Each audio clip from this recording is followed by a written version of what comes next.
윤채리는 29살의 나이에 청소 용역직으로 성실하게 일하고 있었습니다. 아침 6시부터 저녁 5시까지 매일같이 바닥을 닦고 쓰레기를 치우는 일이었죠. 하지만 채린의 표정은 언제나 밝았답니다. 사실 채린은 대기업 회장의 손녀였어요. 그런데도 자신의 신분을 숨기고 평범한 직장인으로 살아가고 있었습니다. 왜 그랬을까요? 채린은 자신의 진가를 알아봐줄 사람을 찾고 싶었던 거예요. 돈이나 권력이 아닌 자신의 진심을 알아봐줄 그런 사람 말이에요. 어느 날 회사 청소를 하던 중 채린은 정우석이라는 남자와 마주쳤답니다. 우석은 32살의 중소기업 사원이었죠. 사무실 복도에서 종이컵을 떨어뜨린 우석은 당황한 기색 없이 직접 종이컵을 주워 쓰레기통에 버렸어요. 그 모습을 본 채린의 눈빛이 달라졌지요. 보통은 청소 아주머니가 치우겠지 하고 지나치는 경우가 많은데 우석은 달랐답니다. 실례지만 항상 2층 청소하시는 분인가요? 우석이 물었어요. 네, 저 2층 담당이에요. 채린이 답했습니다. 매일 깨끗하게 청소해 주셔서 고맙습니다. 덕분에 기분 좋게 일할 수 있어요. 그 말 한마디에 채린의 마음이 조금 설렜습니다. 청소부라는 직업을 무시하지 않고 존중해주는 모습이 참 좋았거든요. 그날 이후로 우석과 채린은 종종 마주칠 때마다 인사를 나누게 되었답니다. 어느새 퇴근길에 함께 걷기도 하고 주말에는 영화도 보러 다니며 서로의 마음을 확인했죠. 우석은 채린의 성실함과 따뜻함에 진심으로 반했어요. 그리고 채린 역시 우석의 정직함과 배려심에 마음을 열었답니다. 몇 달의 연애 끝에 우석은 채린에게 청혼했죠. 반지를 건네며 말했어요. 채린 씨, 저와 결혼해 주시겠어요? 평생 채린 씨를 행복하게 해드릴게요. 채린은 눈물을 글썽이며 고개를 끄덕였습니다. 드디어 자신의 진심을 알아봐주는 사람을 만난 것 같아 기뻤거든요. 결혼을 결심한 두 사람은 양가 상견례를 준비하기 시작했답니다. 상견례 날이 밝았습니다. 우석의 부모님은 아들이 드디어 장가를 간다며 기대에 부풀어 있었어요. 특히 어머니 홍미자 씨는 아들의 신부가 어떤 사람일지 무척 궁금해했죠. 채린의 부모님도 미국 지사에서 일을 마치고 귀국한 상태였습니다. 그들도 딸의 행복을 진심으로 바라고 있었어요. 상견례 장소는 조용한 한식당이었답니다. 우석과 채린이 먼저 도착해 자리를 잡고 양가 부모님들이 차례로 들어왔지요. 채린의 부모님은 딸의 뜻을 존중해 평범한 옷차림으로 나타났어요. 누가 봐도 평범한 중산층 가정의 모습이었죠. 인사가 오가고 식사가 시작되었습니다. 처음에는 화기애애한 분위기였어요. 하지만 대화 중에 우석의 어머니 홍미자 씨가 채린에게 질문을 던졌죠. 채린 양은 어떤 일을 하고 있나요? 채린은 솔직하게 대답했습니다. 저는 건물 청소 용역직으로 일하고 있어요. 그 말을 들은 홍미자 씨의 표정이 순식간에 굳어졌어요. 잔을 내려놓으며 목소리를 높였죠. 뭐라고요? 청소부라고요? 우리 아들이 대학까지 나와서 청소부랑 결혼한다고요? 테이블에 정적이 흘렀습니다. 우석이 당황한 표정으로 어머니를 말렸어요. 어머니, 그게 무슨 말씀이세요? 채린 씨는 정말 좋은 사람이에요. 그러나 홍미자 씨는 들은 척도 하지 않았습니다. 청소부가 우리 집 며느리? 말도 안 돼. 우리 아들 감히 넘봐. 이건 파혼이야, 파혼. 테이블 위에 공기가 얼어붙었어요. 채린은 고개를 숙인 채 아무 말도 하지 못했죠. 그녀의 부모님은 천천히 자리에서 일어났습니다. 아버지가 조용히 말씀하셨어요. 우리 딸이 마음에 들지 않으신 모양이군요. 더 이상 자리를 함께할 이유가 없겠네요. 채린의 부모님은 신분을 밝히지 않은 채 조용히 자리를 떠났습니다. 우석은 당황한 채 채린의 손을 잡았지만 채린은 고개를 저으며 말했어요. 괜찮아요, 우석 씨. 이게 다 제 잘못이에요. 상견례 후 채린의 집으로 돌아온 그들 가족. 채린의 아버지는 딸에게 단호히 말했답니다. 이런 사람들과 가족이 될 필요 없어. 내 가치를 알아주지 못하는 사람들이야. 채린은 눈물을 참으며 고개를 끄덕였습니다. 그날 밤 채린은 베개를 적시며 울었어요. 진심으로 사랑했던 사람과 이별해야 한다는 현실이 너무 아팠거든요. 하지만 어쩌겠어요? 사랑만으로는 견딜 수 없는 벽이 있다는 걸 깨달았으니까요. 상견례 다음 날, 우석은 채린의 회사 앞에서 그녀를 기다렸습니다. 비가 내리는 날씨에도 우산 하나 쓰지 않고 서 있었죠. 퇴근하는 채린을 발견한 우석은 달려가 그녀의 손을 붙잡았어요. 채린 씨, 정말 미안해요. 어머니가 그런 말씀을 하실 줄은 몰랐어요. 우석의 눈에는 눈물이 고여 있었습니다. 채린은 슬픈 미소를 지으며 고개를 저었어요. 우석 씨 잘못이 아니에요. 하지만 이제 그만해요. 우석 씨까지 힘들게 하고 싶지 않아요. 채린 씨, 제가 어머니를 설득할게요. 조금만 시간을 주세요. 우석이 간절하게 말했지만 채린은 단호했답니다. 사랑이 전부는 아니에요. 가족 간의 갈등이 시작되면 우리 둘 다 행복할 수 없어요. 비가 내리는 거리에서 두 사람은 슬픈 작별 인사를 나눴습니다. 채린은 우산을 우석에게 건네주고 돌아섰어요. 그녀의 뒷모습이 비에 젖어 점점 멀어져 갔죠. 한편 홍미자 씨는 지인들과의 모임에서 득의양양한 표정으로 이야기하고 있었습니다. 청소부 며느리 될 뻔한 거 내가 막았지. 우리 아들이 어떤 아들인데 말이야. 좋은 집안 딸이랑 맺어줘야지. 친구들은 고개를 끄덕이며 맞장구를 쳤어요. 하지만 한 사람이 물었죠. 미자야, 요즘은 직업으로 사람을 판단하면 안 된다더라. 그 청소 아가씨가 정말 마음씨 착한 사람이라면 어땠을까? 홍미자 씨는 코웃음을 쳤습니다. 그래도 며느리는 좋은 집안에서 온 사람이어야지. 우리 아들 32인데 더 좋은 조건의 신부감 많아. 며칠이 지났고 우석은 회사에서 일에 집중하지 못하고 있었어요. 채린을 잊지 못해 괴로웠거든요. 동료들이 우석의 상태를 걱정했지만 그는 아무것도 말하지 않았습니다. 그때 회사 전체 메일이 왔어요. 대기업 본사에서 중요한 행사가 있으니 임원과 간부급만 참석하라는 내용이었죠.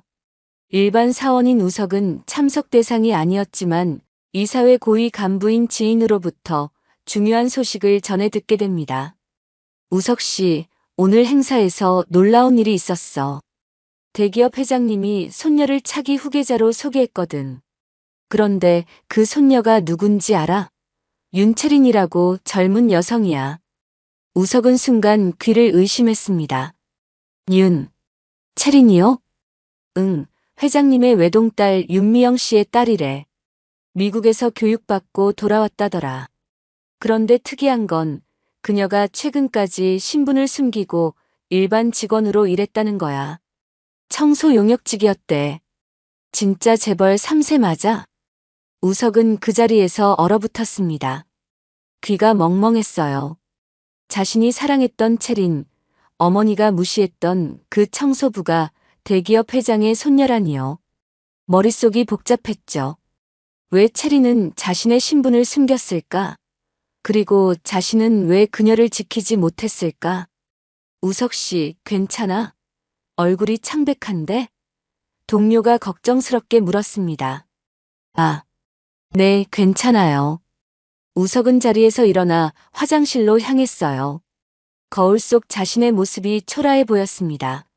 사랑하는 사람을 지키지 못했다는 자책감이 밀려왔죠. 그날 저녁 우석은 집에 돌아가자마자 방에 틀어박혔어요. 어머니 홍미자 씨가 문을 두드렸습니다. 우석아, 저녁 먹어야지. 왜 이렇게 일찍 들어왔니? 배고프지 않아요. 그냥 쉴게요. 우석의 대답은 퉁명스러웠죠. 한편 홍미자 씨는 그날 저녁 친구에게서 충격적인 전화를 받았습니다. 미자야, 혹시 뉴스 봤어? 윤채린이라고 대기업 회장 손녀가 차기 후계자로 발표됐대. 그런데 그 아가씨가 최근까지 청소 용역직으로 일했다는 거야. 홍미자 씨의 얼굴이 하얗게 변했어요. 청소 용역직이라고? 응, 신분을 숨기고 일했다네. 자신의 진가를 알아봐줄 진짜 사람을 찾고 싶었대나 뭐래나. 회장님이 손녀가 그런 과정을 거치는 걸 허락했다는 거야. 전화를 끊은 홍미자 씨는 충격에 빠졌습니다. 자신이 무시했던 그 청소부가 대기업 회장의 손녀였다니요. 갑자기 욕심이 생겼어요. 아들이 그런 집안과 연결되면 얼마나 좋을까. 회사도 커질 테고 자신의 위신도 높아질 테고. 홍미자 씨는 서둘러 우석의 방을 노크했습니다. 우석아, 혹시 너 채린이라는 아가씨가 누군지 알고 있었니? 우석은 침묵했어요. 어머니의 목소리에서 욕심이 느껴졌거든요. 저기, 혹시 채린 양 연락처 있니? 내가 오해해서 그런 건데 다시 한번 만나보는 게 어떨까? 우석은 벌떡 일어나 문을 열었습니다. 눈이 붉게 충혈되어 있었어요.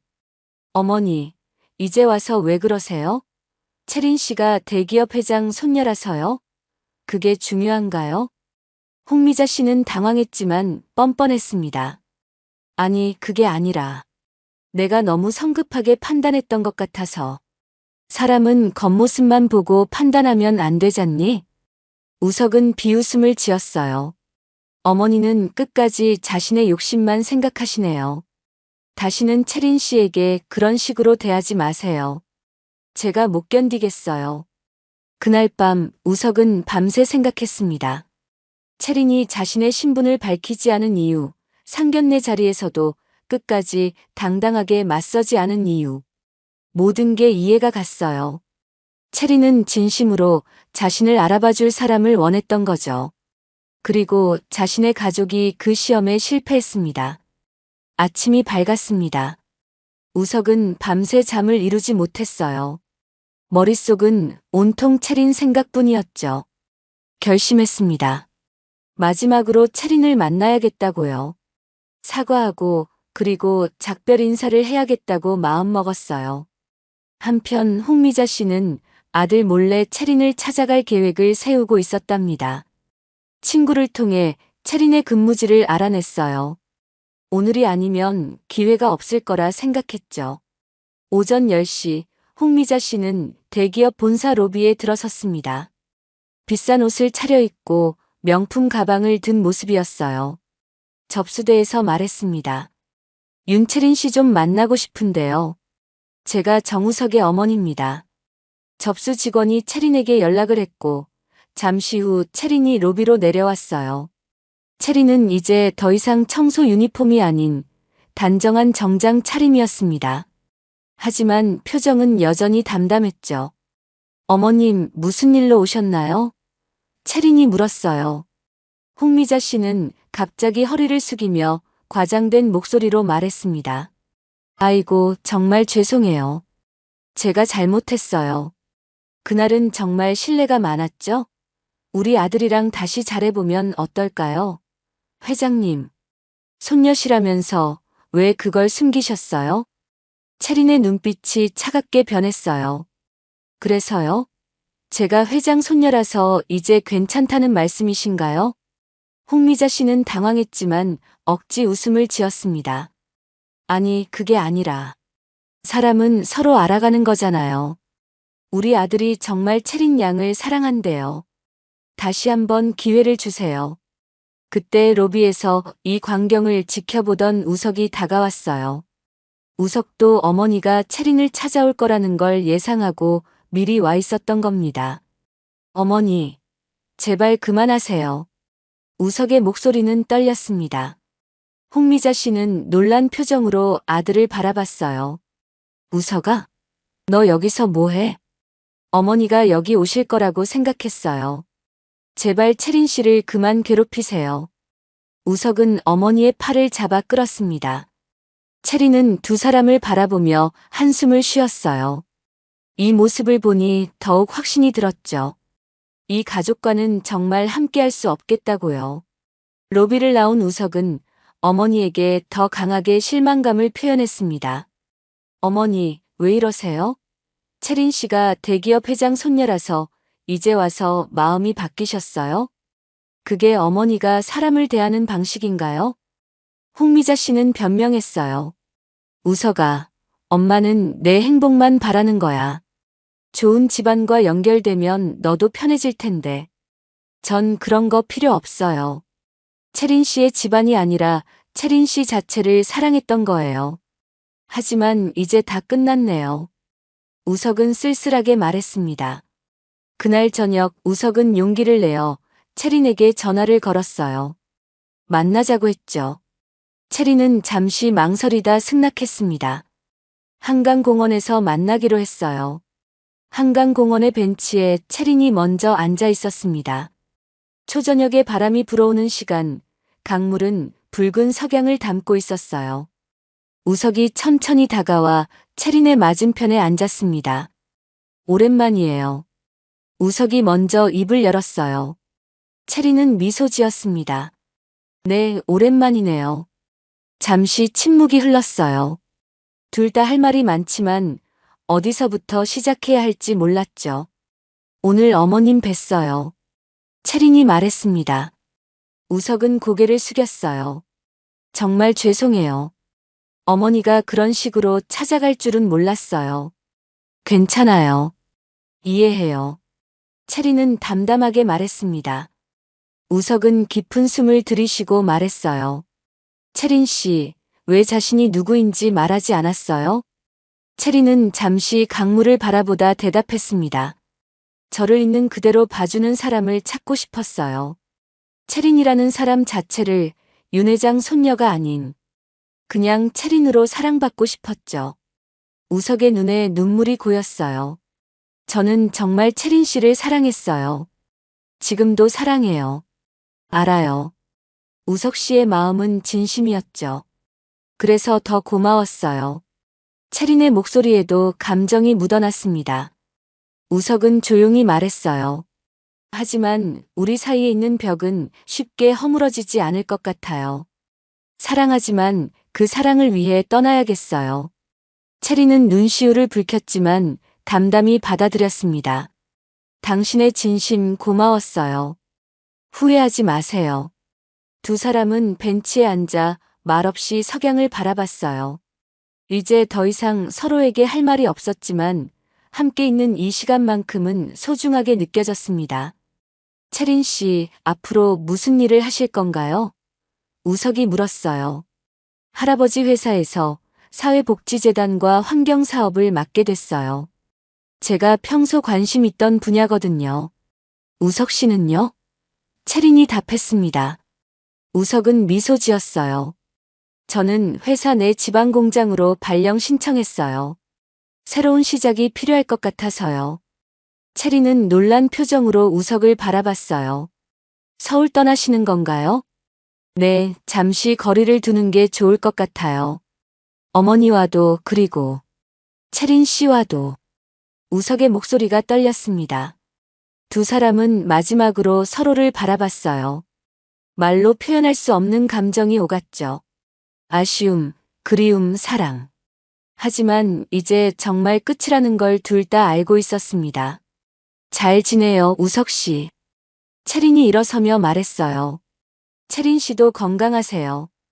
우석도 일어났습니다. 두 사람은 악수를 나누고 서로 반대 방향으로 걸어갔어요. 뒤돌아보지 않았지만 둘 다 마음속으로는 서로를 향한 마지막 인사를 건네고 있었답니다. 석 달이 지났습니다. 채린은 할아버지 회사에서 사회복지재단을 맡아 열심히 일하고 있었어요. 그녀는 소외된 이웃을 돕는 프로젝트를 여럿 진행하며 진정한 행복을 찾아가고 있었죠. 사람들은 이제 그녀를 착한 기업인으로 부르기 시작했답니다. 어느 날 채린은 신문에서 흥미로운 기사를 발견했어요.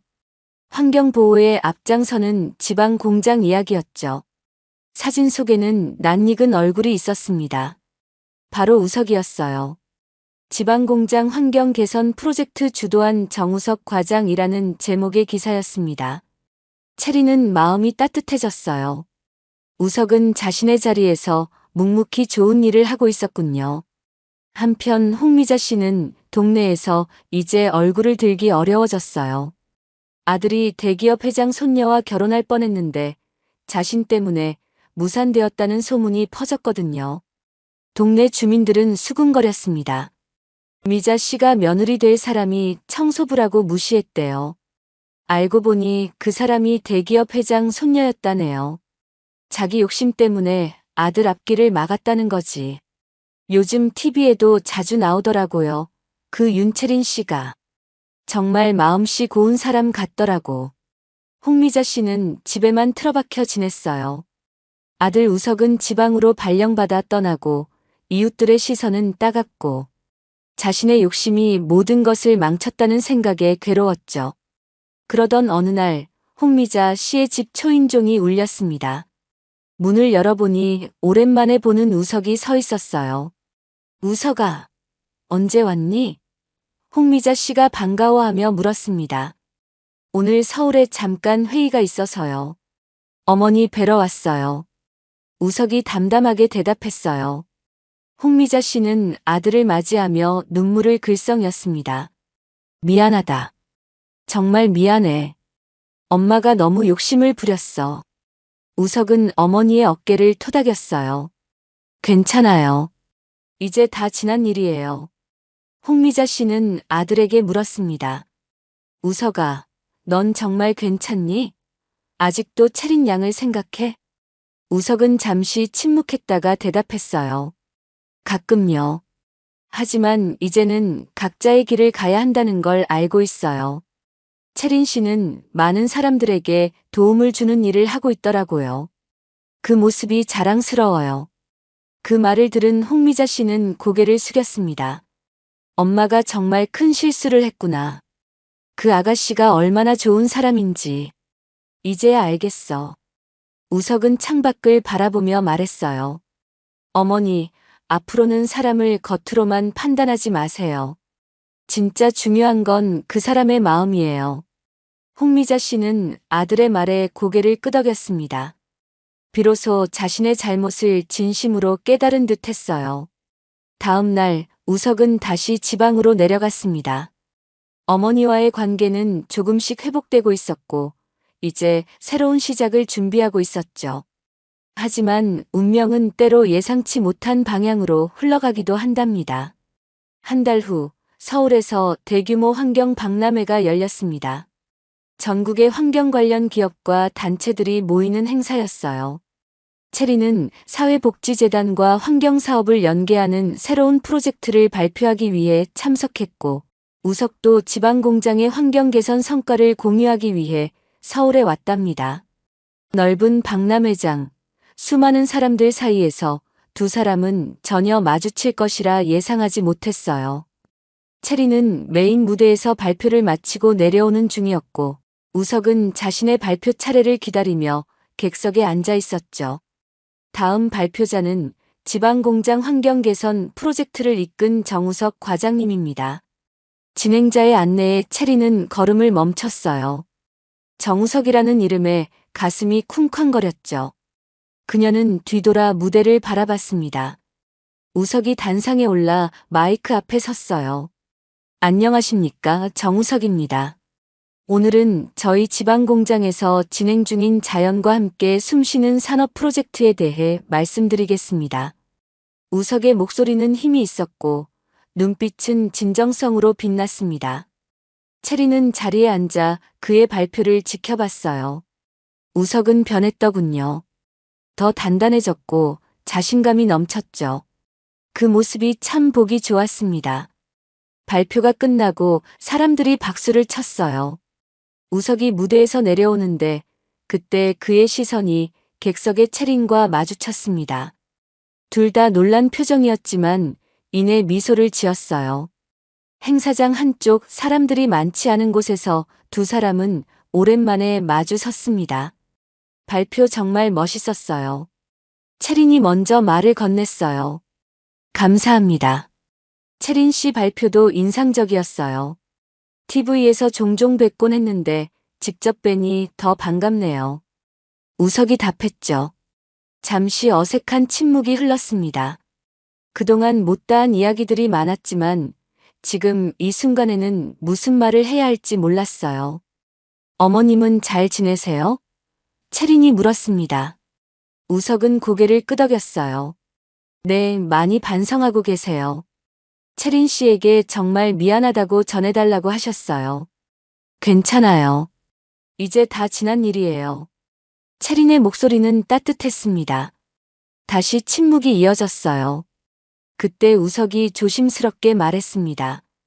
채린 씨, 지금 시간 되세요? 차라도 한잔 할까요? 오랜만에. 채린은 잠시 생각하다 미소 지었어요.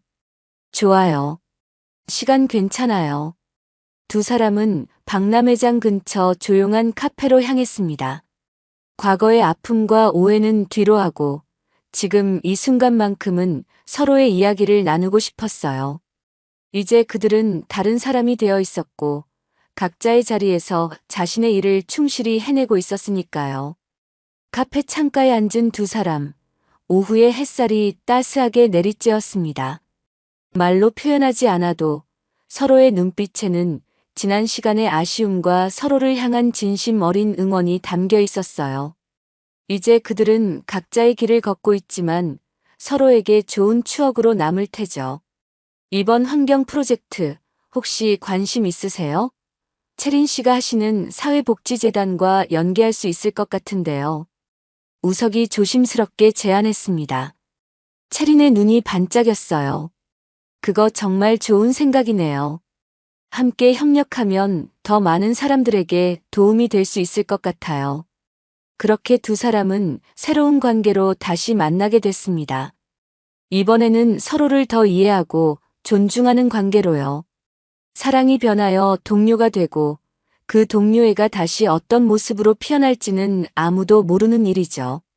인생은 때로 우리가 예상치 못한 방향으로 흘러갑니다. 하지만 진심은 언젠가 통하기 마련이에요.